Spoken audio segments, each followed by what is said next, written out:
singers, welcome back. I'm Laura, and here at the Weekly Warm-Up, I share clear, fun voice education so you can enjoy your singing even more. Now today, I'm going to help you figure out how to learn your music. This is the 4th video in our practice series, and I hope that after this one, you'll check those out. But you don't need to have seen them to get a benefit from today's video. I'm going to show you the system that I use for learning music at home so that my practice is both effective and efficient. I never want you to have the experience of working on a piece at home and then getting to rehearsal and finding that your practice did you no good. So let me show you how I do it, and I hope you'll try it out. The first thing I do, and I've mentioned this before, is I get really strategic about what I'm going to work on. I choose a small section based on what looks tricky. I don't just start at the beginning each time. Now I have a whole guided worksheet that I will share with you. It's linked below in the description box. But if you don't want me to walk you through step by step this process, let me just suggest that you ask yourself 3 questions.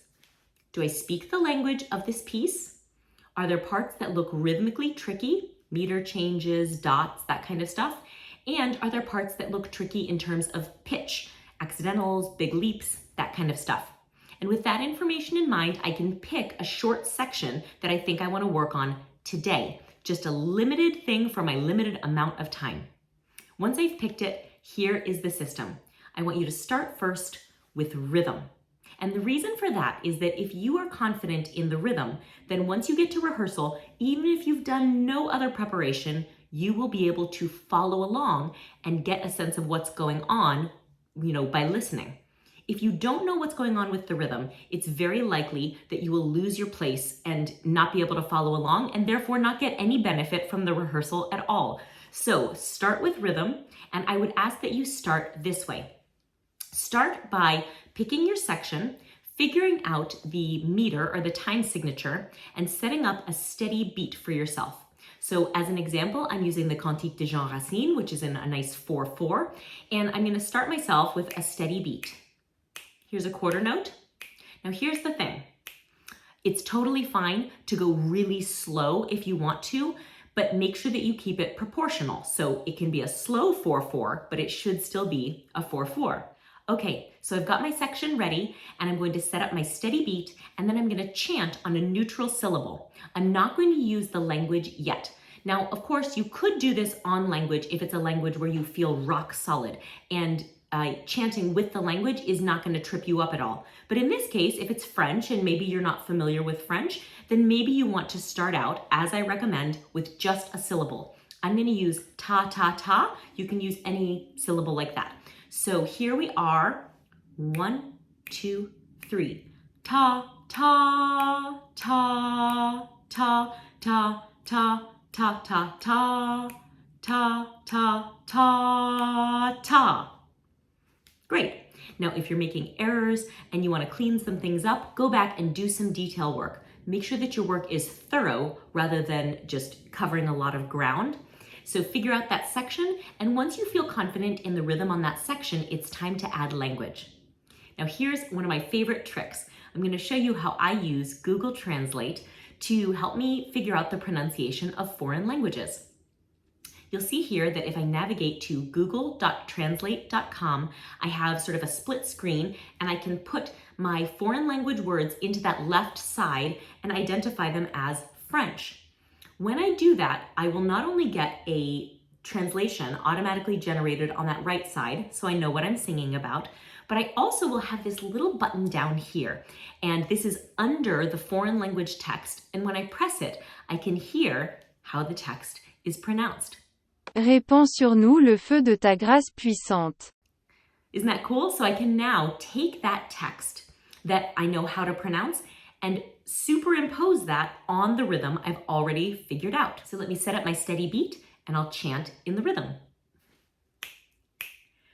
Répands sur nous le feu de ta grâce puissante.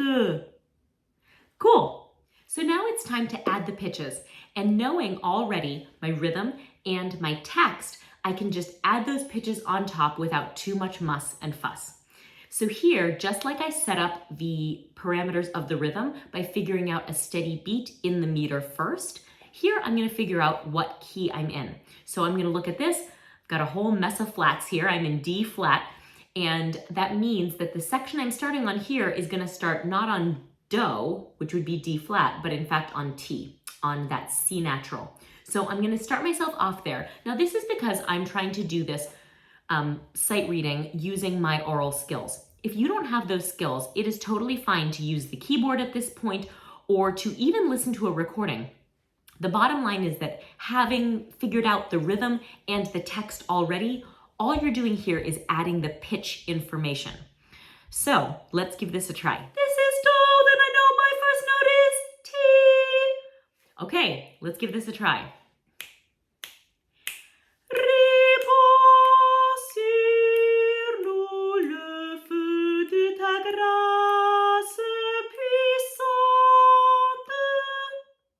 Now, you might notice that I was going at a pretty good clip. The truth is, I already know this piece. What if I felt like adding the pitches along with the rhythm and the language was going to really trip me up? I would go slowly, but stay in rhythm. So let me give myself a fresh pitch and show you how I would do that.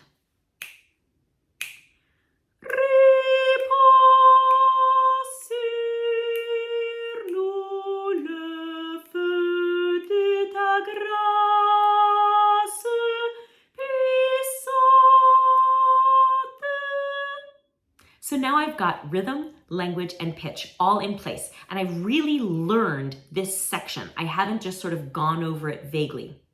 Now, of course, as you go through this, you'll find things that you'll want to make a note of, and so I hope you'll come back for next week's video on marking your music effectively, so that mistakes that you make in practice don't have to come back again and again. It is so frustrating to make the same mistakes repeatedly, so let's avoid that with effective music marking. We'll do that next week, and in the meanwhile, thank you for practicing. I hope this system really works for you.